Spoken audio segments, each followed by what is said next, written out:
Hello, how you doing? Today is Thursday, and this is the kind of podcast. And because the idea of doing these posts, not only today but in general, it's always been since the March 18, since the lockdown started, at least here in Mexico. It's always been to use this space as a service to post things that it might be interesting for some of you, and that's why we post books, music, eco stuff, environmental themes, topics, tips, tips for artists, and so we'll continue doing that, and we're going to talk about meditation today because it's something we practice and we've been doing it for so many years.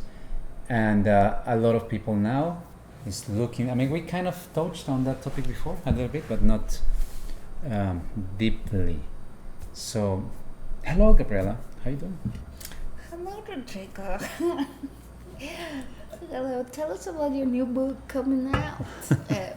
No, I like to say about we decided to share about meditation because we got some questions about it and how did we start it and why some people somehow struggle a little bit at the beginning trying to meditate and all of that, and it seems like it's very, very difficult.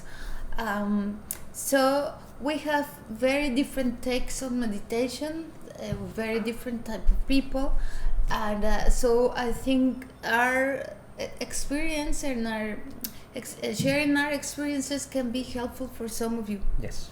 So let's start with Rod, because Rod has been meditating for quite a long time, and his approach has been rather very committed and disciplined.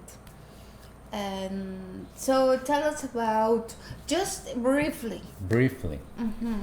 What's your first tip? Just let me tell you something. I've been meditating for 15 years now, 16 I think, and I have practiced different methods, and I started with Buddhism, and I spent a few years there, and now I'm practicing back again more than the last 5-6 years, but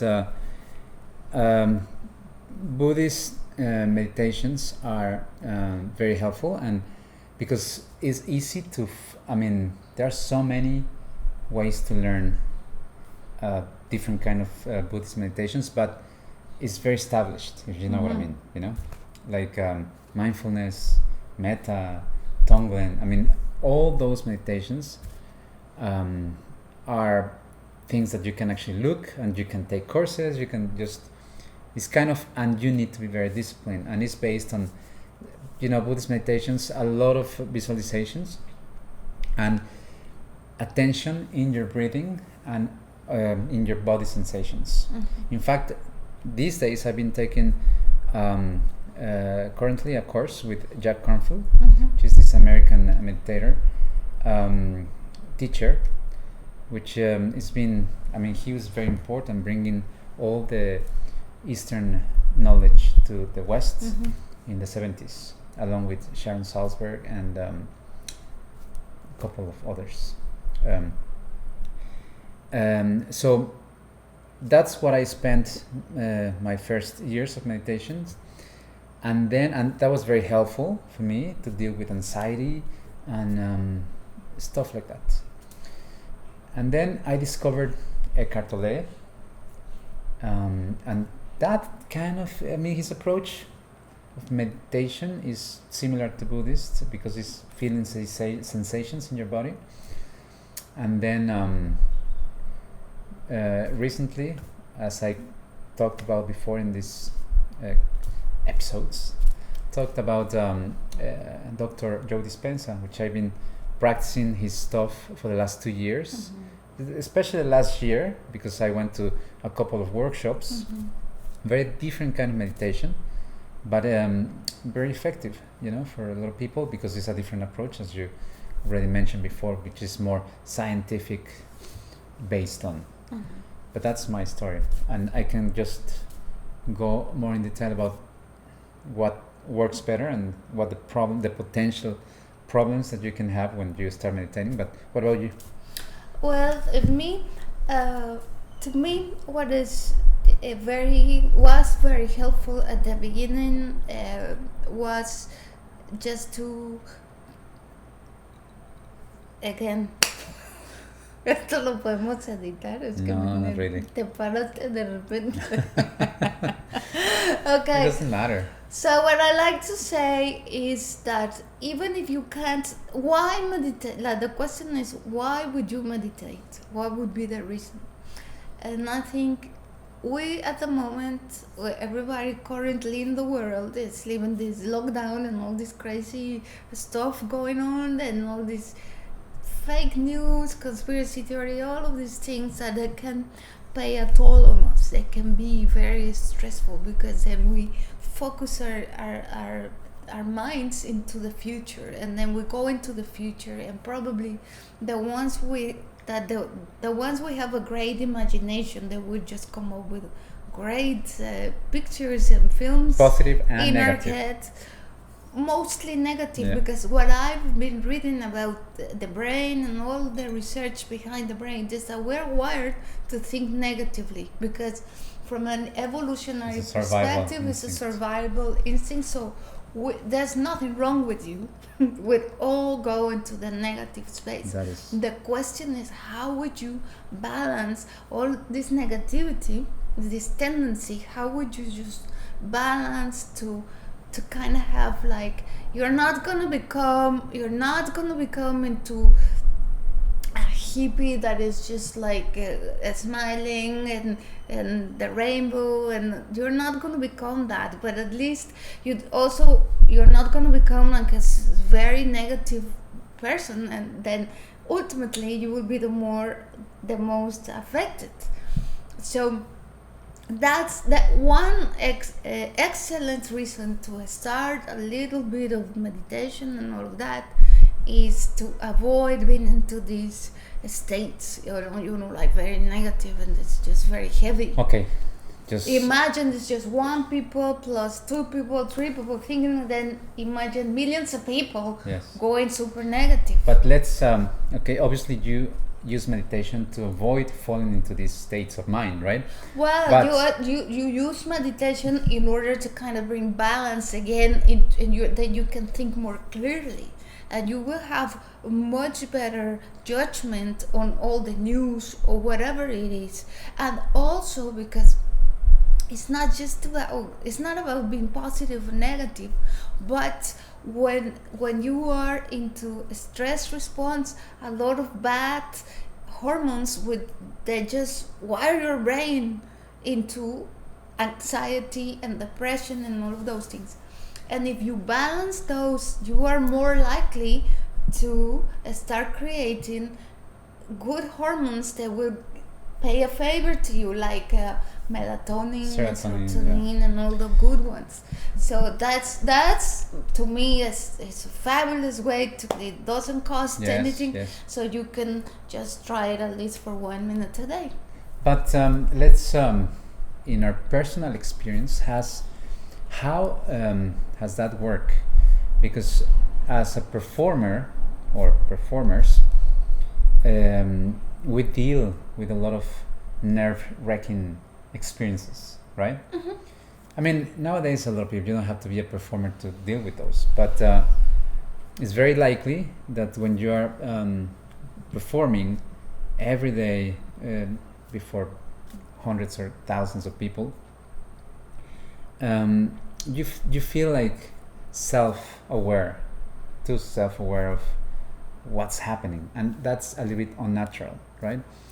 But you don't have. I remember when I felt anxious for the first time, I thought it was the performing side, because it happened to me on stage. Mm-hmm. But then I realized, like years later, it was like, no, it's actually happening everywhere. It was not the music, but I attached that memory to the music, and I thought always like, oh my god, and then I realized like, no, actually I'm getting anxious like off stage. But you just said something that is so important. For many years, I mean, you deal with stuff thinking that you need to fix yourself because there's something wrong with you. There's like if I'm feeling this emotion, crazy emotion, something must be wrong with me, right? And that is, the first mistake, because there's nothing wrong with it. A lot of those emotions or feelings actually are very well, in fact they are the same than when you are actually excited for because you're gonna do something super good or whatever, and your mind can trick you. The same physiological response happens in your body when you are anxious or fearful than when you're excited for something good. Did you know that?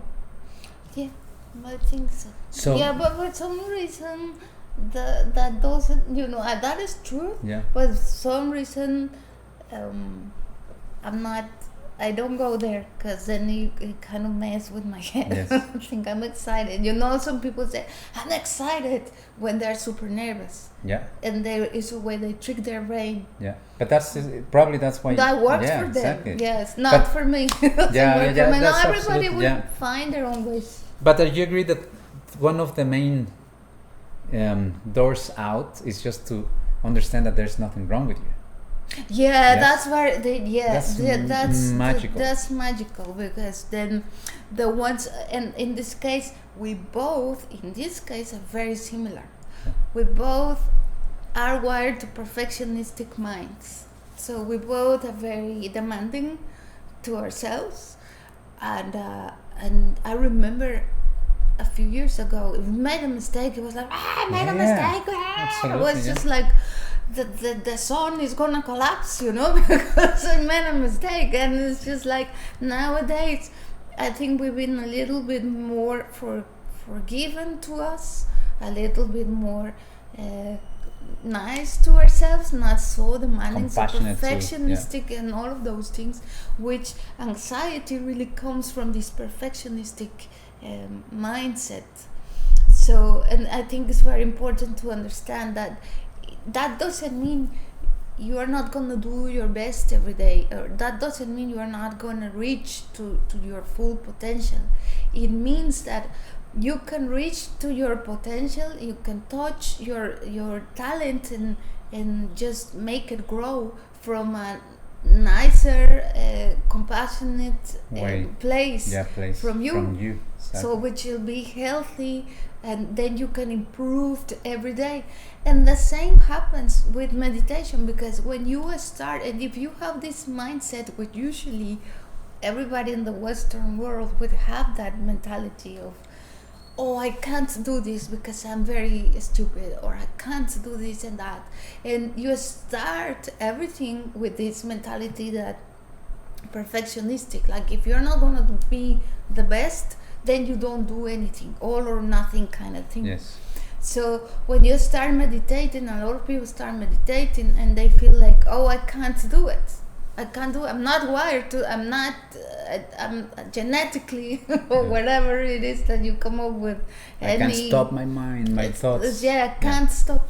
And so I think what it is important to, first of all, get informed, because there's a lot of science and studies behind meditation. Thousands, yeah. So that's the first sort of advice we give, just get informed, because no one is different than one another. We all have a brain, and as long as you have a brain, you are able to do certain practices, maybe different than others. Sometimes meditation for me doesn't work because I'm super busy. I'm running around the place, and then I'm just like just getting things done and all of that. It's very hard to get out of that mindset sometimes. So what you do then, you go into gratitude. Gratitude is also another very simple thing that costs no money or nothing, and there's a lot of research behind this gratitude, how we bring balance again into all this negativity. So you can go and get informed. Don't believe us, because I think that's the point, right? You don't believe, you go, you do your research, and probably if something clicks to you, then just start it, but from a nicer, be kind to you. You know, that's the bottom line. I mean, we have to, I've read somewhere, and many times, that people that start for the first time feeling these negative emotions, I mean, that's when they approach, like, well, they go to the doctor, sometimes they take pills, sometimes doesn't work, and they have to, and they look for the alternative, therapies, which is meditation, which is a mistake now, because now science has proven the benefits of, it's like taking a pill, but without taking it, because it works. That's what I mean. Yeah, but the difference probably between ayahuasca or beer or a pill versus meditation is like meditation at first sucks, because it doesn't give you like immediate it doesn't give you like an immediate friggin' sensation or anything. Response, on the contrary, it sometimes can be a burden, and it can be like, heck, I hate this, but compounds. So even if you do it like once a day for 1 minute, but do it every day for maybe 40 days, like this quarantine, 40 days, then will compound, and you see the difference. You don't judge, you just see it.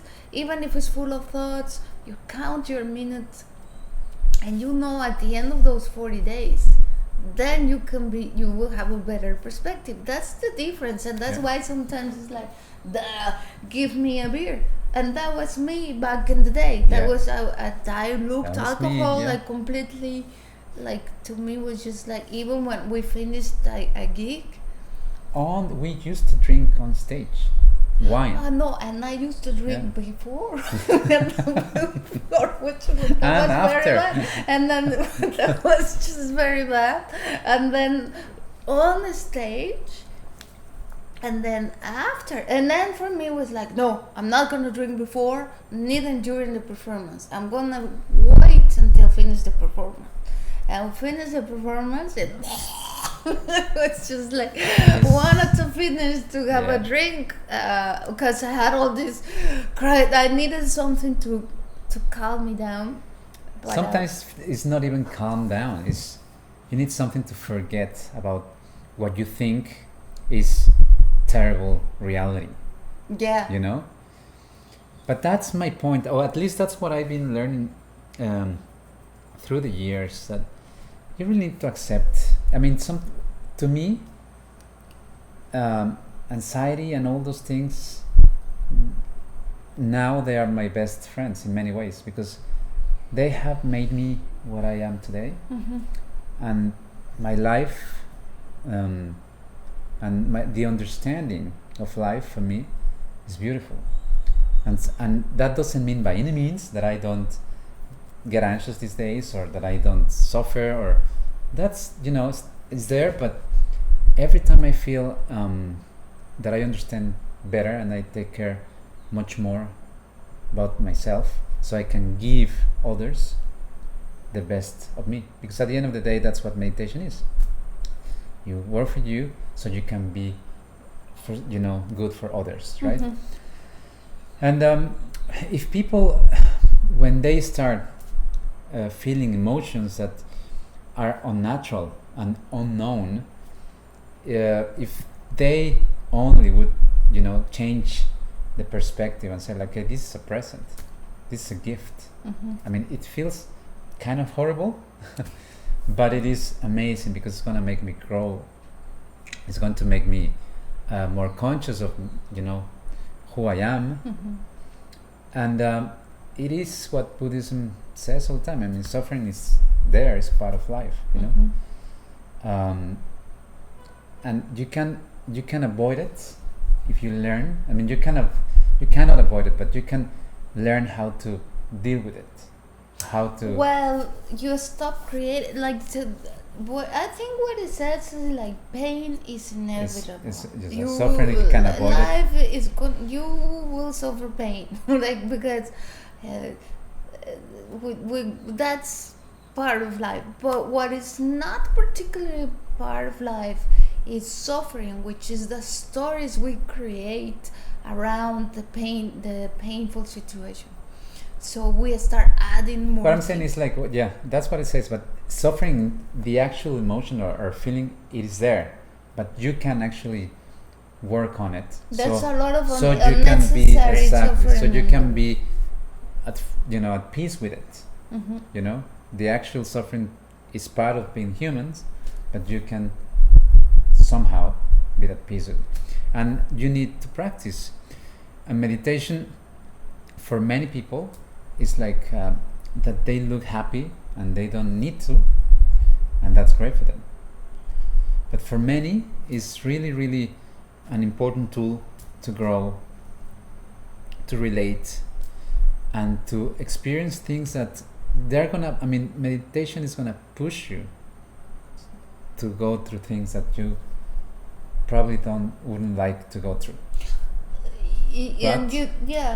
But usually what happens is, just to finish this little podcast, is that usually what happens, nothing of this would make sense to you at all if you're not living over the edge emotionally speaking. When you live in the edge emotionally speaking, then there's this thirst to find something that will help you. And I think it only makes sense when you are on that point. Yes. It really didn't make like. I agree. When I was young, I met a lot of people that was into meditation. I didn't need it. That's what you thought. Exactly. but that's the thing. So for the ones who kind of are just at that point in your life, when you arrive at that point in your life, like, fuck, what am I supposed to, how I'm gonna be able to face my life or my career or whatever it is that is hard for you, or my divorce or whatever you're going, painful situation you're going through. And that's where these things can be very helpful. But again, do your research. We're gonna provide a few links. Yes. What about a lot of teachers said, like, why wait? Why wait until those moments come? Because I know a lot of especially young people, that they feel that they don't need it, and I understand because I felt the same. And there's a lot of young people at heart that you see them at the 60s, 70s, and they're like, again, like oblivious of many things. Yeah. And I think it's not about being super young or it is a personality.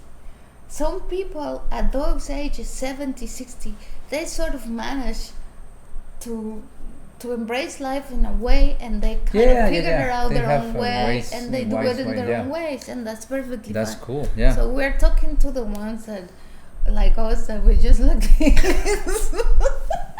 They're just like this, and everything affects you. You're like, what's going on? But even if you know someone that is a little bit open, maybe they are not suffering, or at least they feel that life's okay, that they can handle. Mm-hmm.